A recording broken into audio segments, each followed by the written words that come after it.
I'm Mackayla. Welcome to the Soundtrack of Our Lives podcast. We're going to jump right in with the two hardest questions of all. Who are you and what have you been up to recently? Are you asking me or your listeners? Asking you. Ah, I'm Eric Harrison. I am a singer-songwriter from the great state of New Jersey. I'm sitting on my front porch. What I've been up to lately, I do have a new album that I'm promoting called Bittersweet. And by day, I'm a lawyer. I've tried a couple cases and generally enjoying life and appreciative of people in the arts like you, Michaela, caring enough to ask these questions and talk to creators. Awesome. Yeah, well, thank you for taking the time to talk with me. Thanks for having me. Yeah. So, yeah, your new album came out recently. What have people been thinking about it? Oh, I can't tell you what people have been thinking. If we were in court, I'd object to that question as speculative. Um, I can tell you what I've been thinking. I've been thinking it's my best yet, and there's a handful of people that I had in mind when I was creating it. Most importantly, for the first time in the 35 years I've been making music, I pressed it onto vinyl Ooh. and I put a lot of tender loving care into the packaging, knowing full well that that's a complete vanity project because the world is all about streaming and the niche market that exists for vinyl. I don't really command that market because I'm not after hours in Brooklyn and touring the country in a van. I just want to make something great that reminds me of albums that I loved when I was growing up, when I would ride my bike to the East Brunswick Public Library. My library card would entitle me to 7 albums at a time. So if I'd get a double or triple album, that would be included within the 7 maximum. And I'd take it home and I would pour over the liner notes and the track credits, and I'd really care about that experience, which is the kind of thing that only old people like me talk about. But when I was putting it together, even recording and sequencing, I had in mind the concepts of the album and the concept and the thought of a listener who would listen to the album from beginning to end, which even I rarely do that now because we live in a very different time. Yeah. But in the odd event that anybody ever were to care enough to listen from beginning to end, I'd want the sequencing to make sense. I'd want it to tell a good story. And this is probably my first project that I finished, and I don't have any regrets. There aren't any things about which I'd say, oh, I should have done that differently. Or maybe when we re-release it, I'll change X, Y, or Z. I think this is as good as I'm capable of in every respect. So I'm pretty happy about it. That's good. It's a good feeling. Yeah. How long did the sequencing take? Oh, while I wrote the songs, I had in mind what's going to go where and why. And while we recorded them and the different sounds we added, one, there's always a tension between um, consistency and wanting to keep a groove going Hmm. and the need for some sonic diversity. Yeah. So typically, um, if you've got, 4 up-tempo songs at the beginning of a record, or maybe 3, the conventional wisdom is do a ballad for track number 4, because otherwise it becomes kind of samey. And I'm not the Ramones. Every song, one cannot argue, should sound the same. So that's part of it, the pacing and the volume and the sentiments being expressed. It took as long as writing and recording the songs took for me to figure out the ultimate sequencing, but ultimately, what I did made sense to me. There've been 3 or 4 people who've told me, who've given me the reactions that I've wanted to hear, that I've hoped to hear, to tell me that I did it right. And to return to the legal motif, these have not been leading questions, but open-ended questions like, what do you think of it? And these are not people who blow smoke up my butt because they're not looking for favors from me. The kind of reactions I've gotten tell me that I did it right. So Good. that's a good feeling. Yeah. How does your work as a lawyer affect your music? I don't think it does. They're two. I mean, they're similar things in the showmanship part. I'm a trial attorney, so I stand in front of juries and I plead my client's case. And I try to do it in a way that has integrity and that is considerate of their time and is not insulting or condescending, but also is not overwhelming. And I Hmm. feel like, I mean, really, when I write music and when I record music, I'm doing it primarily for an audience of one who is me. And the question is this something yet you want to put on in the car? Because that's mostly where I listen to music. Is this something that you actively want to hear? If not, stop and work on something else or change it. And it's kind of in that respect. I mean, in both cases, I'm catering to an audience. I guess Hmm. in the lawyer world, I'm worrying about other people as my audience because that's my job. In the songwriting and recording world, I definitely would love to have millions of people chanting my name in a stadium or millions of streams on Spotify. But in terms of the creation, that's entirely for me and my audience based on my pretty intense critical standards of what I will put up with and what I actively want to hear and what I don't. You had mentioned when you were writing the songs that you were thinking about the sequencing. So, did you intentionally write each song for the album, or what did that process look like? Nah, the songs are just they just flowed. I didn't set there with a handful of them I set out with a particular idea in mind. I think the first song I wrote for the album is Sal's Place, which was every September or October, every fall, I take a week away to work on music, either writing it or mixing it, or recording it. And it's sort of like a after summer slash birthday gift to myself. And I was down the shore for this one 2 years ago, and I have some friends on the in the Jersey Shore music scene who are really part of a great community, and they're all supportive of each other. And it's very inspiring, especially when you're not conventionally successful as any kind of artist, to have a community of like-minded people who are cheering you on, where it's not about backbiting and competitiveness, but Hmm. it's really about encouragement and remembering that art for art's sake is not a joke. Like this gets us through life. This is therapeutic. And I have an envy of my friends who are part of communities like that, in large part because I'm not. It's not that I'm antisocial. It's that like I work 10 to 12 hours most weekdays on my day job. And I also, this is not very rock and roll, but I love getting in bed by 10, which is the opposite of rock and roll. Like to me, a great day is getting up at 5 and having a kick-ass breakfast, 5 a.m. And that's not rock and roll. So anyway, I was down the shore thinking about like, the gigs I could go to see with some of my friends in it. And I did. And I was thinking, you know, there should be a place where that would welcome anyone in, regardless of their circumstance, who's still doing this. And I have such admiration for people in their 40s and 50s and older, still doing music that they started doing in their teens. And unless they're the sad kind of person who's bitter over not having made it big, if they're just doing it for joy and positive experience and encouragement, there should be this place. And I called it Sal's Place because that sounds very Jersey. And it's about where we go to lick our wounds and to get through life. It's sort of like Cheers, where everybody knows your name.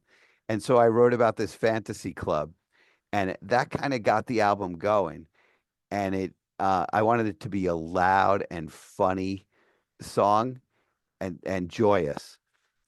but that because happy songs are hard to come by for a tortured singer songwriter. Like I fit the cliche in, I'd say 75% of my music fits the cliche of there's some bad shit going on that I want to sing about so I can deal with it.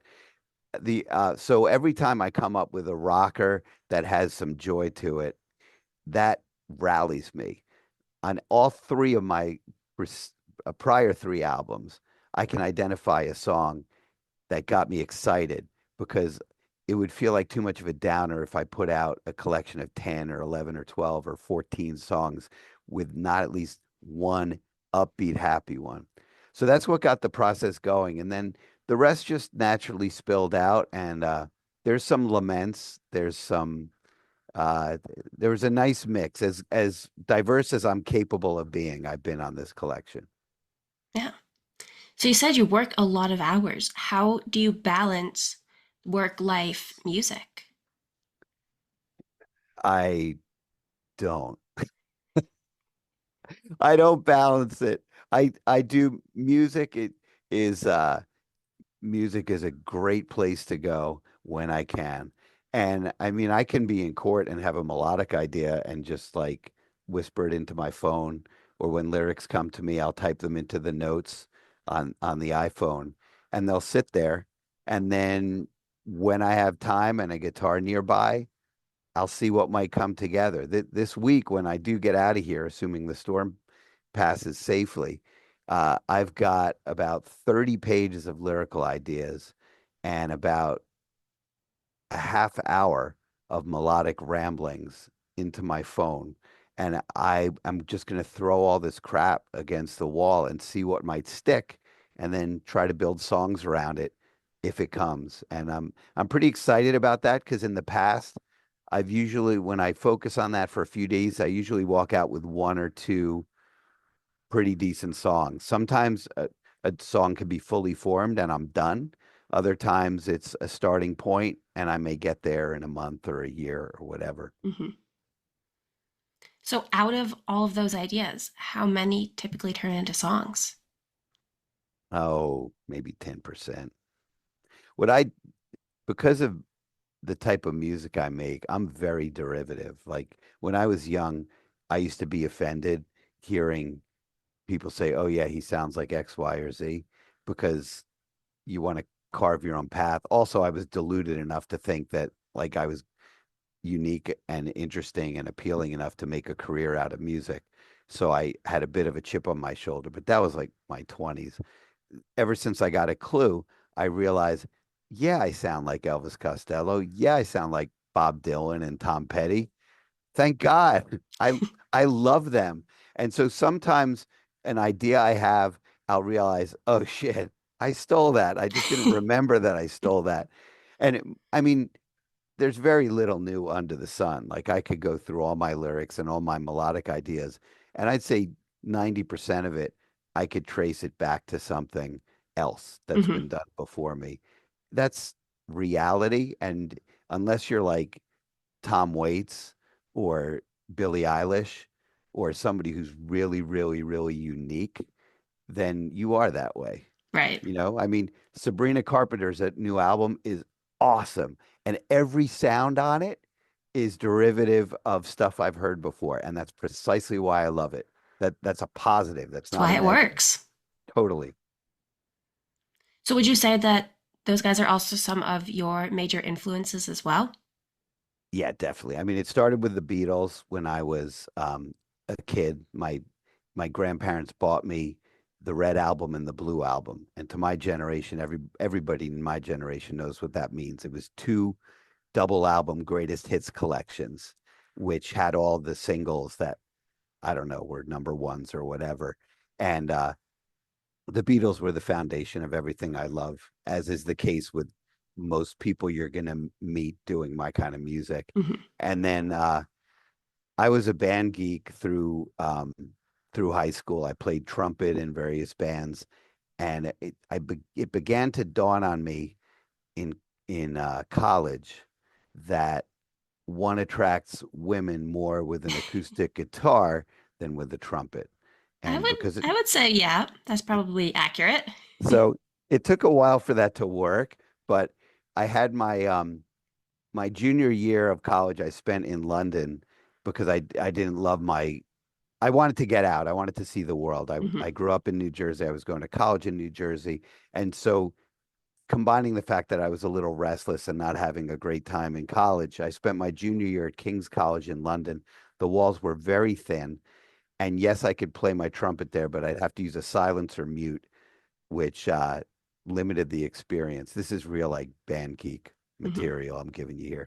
So I figured, you know what? Now's the time to learn how to play guitar, especially since I was that obnoxious kid who would always say to his buddies, like, "Oh, I don't like the sound of the new U2 album." Like, okay, very good. Why don't you see if you can do better? And I'd always be hearing that. And I think, you know, not that I can do better, but maybe I should try. Maybe I have some ideas. So I started playing guitar there. Um, my first heroes, I'd say, as songwriters were Bob Dylan, Elvis Costello. And it's my base of influences has grown since then, not enormously, but them and Tom Petty and you know, pretty close to being a holy trinity for me as a songwriter. Those are some good influences to have. Yeah, they've never let me down. Even, I mean, in Elvis's case, he has some clunkers, but there's so much volume there. And Dylan, good Lord, there's like five or six or seven albums that I've heard once and never want to hear again. But there's so many amazing albums and so many like you could trace entire genres of music to particular songs within the Bob Dylan songbook. Same to a lesser extent with Costello. Tom Petty is like there's almost nothing unique about Tom Petty. He's an amalgamation of all my favorite traditions in music. The jangle, the melody, the wit, the warmth. It's just it's all there. He's the full package. Hmm. Yeah. So do you try to kind of fashion your music after them, or does it just happen naturally? It happens naturally. I'm a product of what I've listened to and the way I work with my producer Kevin Salem. I'll have an idea. It'll usually start with a scratch vocal on top of an acoustic guitar because I can't play piano for crap. And I'll send it to him. I'll say, here's what I have in mind, and I might send him links to other songs and by other artists. And because he and I speak the same language and draw on the same musical traditions, he almost always understands what I'm saying. Sometimes he'll disagree with me. Like, for example, I did an EP that was a tribute to John Prine, who's one of my favorite songwriters of all time. And Kevin, one area of our fandom where Kevin and I do not overlap is country slash folk music. He's Hmm. just not into it. Um, and we so I played him some John Prine music because there was one song he thought this would sound great like the Ramones. I said, yeah, I get it, but I want acoustic guitars and mandolins and fiddles here, Hmm. so maybe not the Ramones. And but in that respect, that's how we just pull it together. That's awesome that you have somebody who understands what you're trying to say. Absolute godsend. Absolutely, I'm very lucky to have him. Yeah. So, how would you say that putting together this album differs from your past ones? Um, I really took my time on this one more than ever because for there's good news and bad news. Why? The the bad news is because nobody cares. There's no record company, there's no salivating fan base, with the exception of, a handful of people who follow me who want new music. Uh, so it's but the differing approach is doing it really slowly and acknowledging the fact that the type of music I make is not time sensitive. Hmm. Like if if you if you hear something from the 80s or 90s or even like remember the brief folk revival with Mumford and Sons Yep. and who are the guys who do Ophelia? Oh, yeah. They're fantastic. Yep. Um, they spent some time in Jersey, and I'm embarrassed that I'm drawing a blank on them. But like, you can hear one of those songs come up and think, "Oh, that's so 2010," Hmm. you know. Um, and it's going to kill me until I think of their name. It's Let embarrassing. me look it up. I mean, they fill stadiums, so it's not like they're an obscure act. But anyway, the music I do, if I put it out today, it's going to sound no more dated than if I Lumineers. Lumineers. Thank you. They're actually, and I heard a podcast with their lead singer that Bob Lefsetz did. What a great guy. What a humble, amazing human being. And ironically, our paths crossed briefly, although he wouldn't know me and I would not have known him. But they were, a couple of them lived in Ramsey, New Jersey, and I have represented the Ramsey Board of Education. And while they were, the singer whose name I don't remember, he had some kind of discipline in high school because, like most successes in rock and roll, he was a complete fuck up. Hmm. And and I used to oversee the handling of discipline at that high school. I didn't. It would have been funny if I'd presided over a hearing or something, but I didn't. I think he took his lumps and just moved on and graduated. But yeah, so getting back to the question though, like what I do is not time sensitive because it's so incredibly unhip. I make a Americana music that people of a certain age like, generally speaking.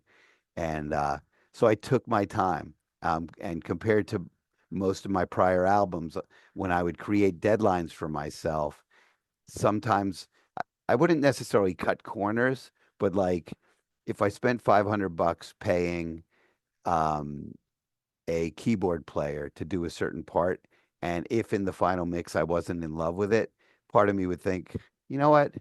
You spent enough money on it. People aren't going to care that much if you know what type of piano sound he's using. Just Hmm. deal with it, dude.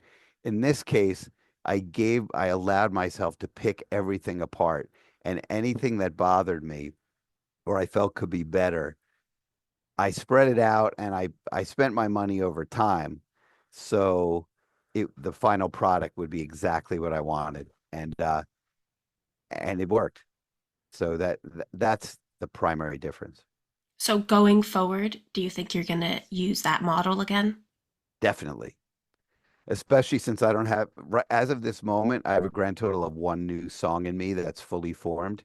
So I'm actually thankful that I'm not as prolific as I have been at other times in my life because when I do have a lot of good songs, I have this almost physical need to record them and finalize them and get them out into the world, even though I'm fully aware of the fact that I'm not changing the world.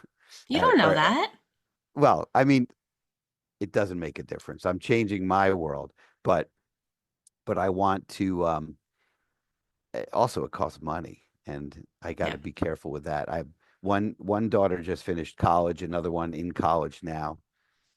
I've got a Toyota Camry with 250,000 miles on it that is not going to make it to 251,000.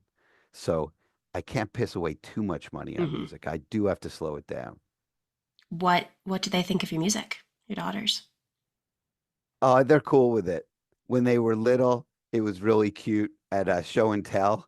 My my little one said, "My dad." She had a slight speech issue at the time. She said, "My dad is a rock star in retirement," and so I was given that quote by her music teacher, who became my drummer in my band, which was really funny. And then both of my kids are musical. My daughter, my oldest daughter, is a graduate from your neck of the woods, Boston Conservatory, Oh, nice. and she is now exploring the world of musical theater in the city, pursuing her dream. And my little one um, is more of a folk singer type. She sings in a band at her college, and I'm not going to take credit for being a significant influence, other than because like their tastes, we have very little overlap, Hmm. with the exception of the Hamilton soundtrack and some Taylor Swift Hmm. and some of the pop that my younger one likes and my older one likes. We don't have that much of an overlap, but you know, they went through the stages that you probably went through with parents in your life. Like at first they think I'm really cool, then they're teenagers and they're absolutely mortified by Hmm. everything I do. And then in their 20s, the older one's in her 20s, she's okay with it. She'll cringe and roll her eyes when I'll do something that your generation has a problem with. But in terms of the artistic issue, and both of them have sung on my album. Oh, that's Um, awesome. they both of them sang on Sal's Place, and Eve, my oldest daughter, sang on about four tracks on this record, and it's not just nepo baby stuff. Like she has a great voice, and we brought her into the studio, and she layered it. She took direction really well. She's a really good singer, so it was That's a awesome. great addition. Yeah, Yeah, so before I ask the last question, is there anything else you want to mention or talk about today? I want to talk about the fact you're in Boston, right? Yep. I want to talk about the fact that the Boston Red Sox are an exciting young team. It was very smart for them to trade Rafael Devers. I'm a lifetime Yankee fan. I cannot find it in my heart to hate the Red Sox Good. because I have an affinity for the underdog, and I married a girl who spent the best decade of her life in Boston, Mm. and we have a Yankee Red Sox rivalry, which is intra family, and the Yankees deservedly were eliminated by the Blue Jays, and I'm still in mourning. So I guess what I want to add is good luck to the Red Sox until they play the Yankees, and uh, and thanks for the opportunity to talk to you and to flog my new product. Of course. So, our last question is, what is the soundtrack of your life? Whoa. Um, the soundtrack of my life is writ large, it's the people I love. That sounds like such a frickin' hippie response, but It's okay. I didn't know I was going to hear that as a final question. Maybe I would have thought it out and said something more clever. But the soundtrack of my life is the people I love, the people who have an impact on me, and the people that I'm lucky enough to have an impact on. That's everything. Musically, it's everything. It's everything. It's everything I want to hear more than once after I've heard it the first time. Okay. That's a good soundtrack. One would hope peace on earth, especially in 2025 when everybody's at each other's throats. Hmm. So, for all of our listeners who want to stay updated on you, hear your music, where can they find you? Well, Eric Harrison Music on Instagram and Facebook for you old people. And YouTube is also Eric Harrison Music or Eric Harrison Songwriter. I have a website, ericharisonmusic.com, which can send you to all my other links. And I can be found. Nobody has difficulty being found these days, which is the good thing. It's also the bad thing because we're all on top of each other, screaming and asking the world to pay attention to us. But if there's interest, you can find me there. Awesome. Well, thank you so much for taking the time to talk to me today. Thanks, Mackayla. Very cool of you. Appreciate it. Of course, have a nice rest of your day. You too.